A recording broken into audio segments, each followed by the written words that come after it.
Step 4 to entering a dispatch is to enter the shipper. Just come here to the middle, click on Add Shipper, and it'll open up the fields that you can enter for a shipper. A shipper is just anywhere you pick up a load from. Whoever's shipping the product or the goods will be the shipper, the pickup point. So to enter a shipper, it's the same way as entering in a customer. This is a search window, so just type in the first 3 or 4 letters of the shipper you're looking for. And in our case, we don't have any, so we'll create a new one.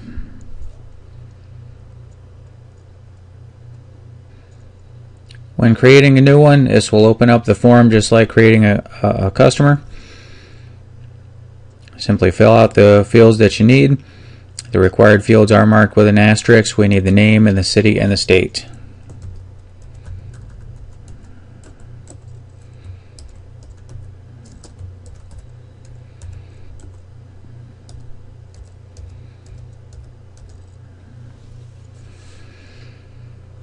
You can continue to put in the street address and phone numbers and some other contact information for the shipper, but for now I'm just going to keep it basic. After you enter in your information, click the Save button. After clicking the Save button, you should see the name of your shipper and the city and state the shipper is from.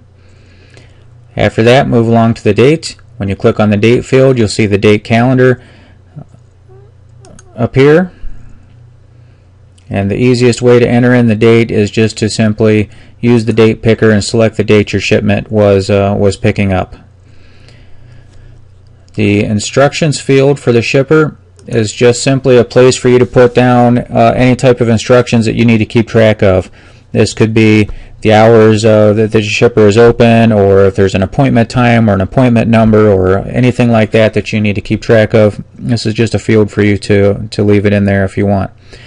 This remove button is to remove the shipper. If we have more than one shipper, we may need to remove one at times, and that's what that would be for. The bill of lading field is simply for the bill of lading off your shipment.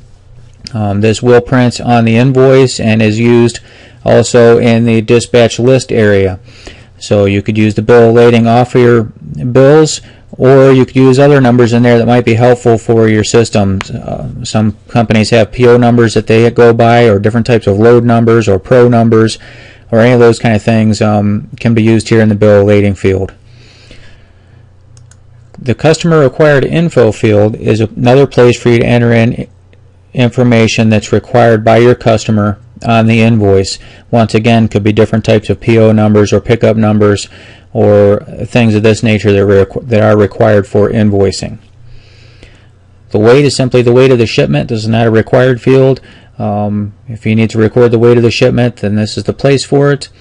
This note field here is an area for you to enter in private notes.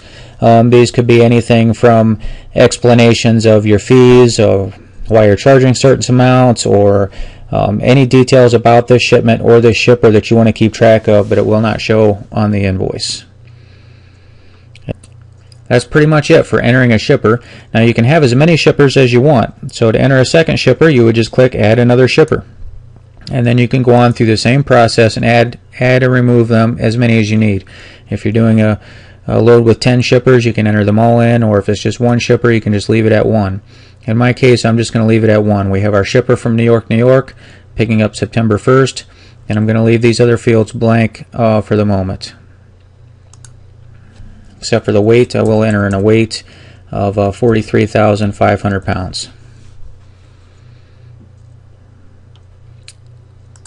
And that's it. So then we'll move along.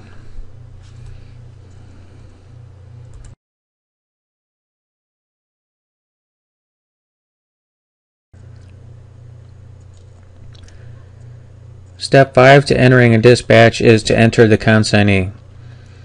Click Add Consignee. Now, consignees are just where you're delivering your freight to. So any place you deliver the load to, this would be the person that is signing for the load, the consignee. Sometimes a consignee can be a customer that's paying for the freight, and other times not. But wherever you're delivering the load to, this will be your consignee.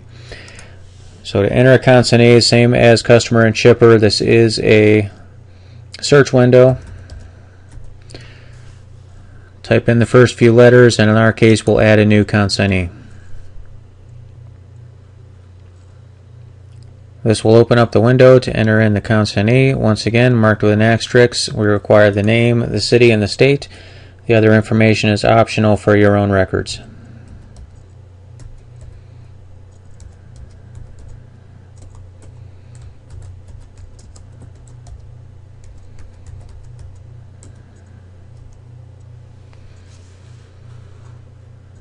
So in my case, I'm going to enter in a consignee in Los Angeles, California. I'm going to leave the other fields blank as I did before, and we'll click the Save button.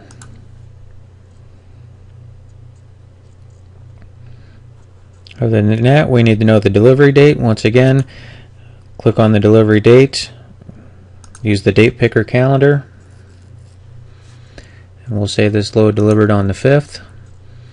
If there's any instructions like a delivery appointment window or a delivery number or anything like that that you need to keep track of, you can enter that at this time. And that's all we need for the consignee. You can add as many consignees as you need to. Just click on add another one, and we can add as many as we want, or we can remove one if we don't need it.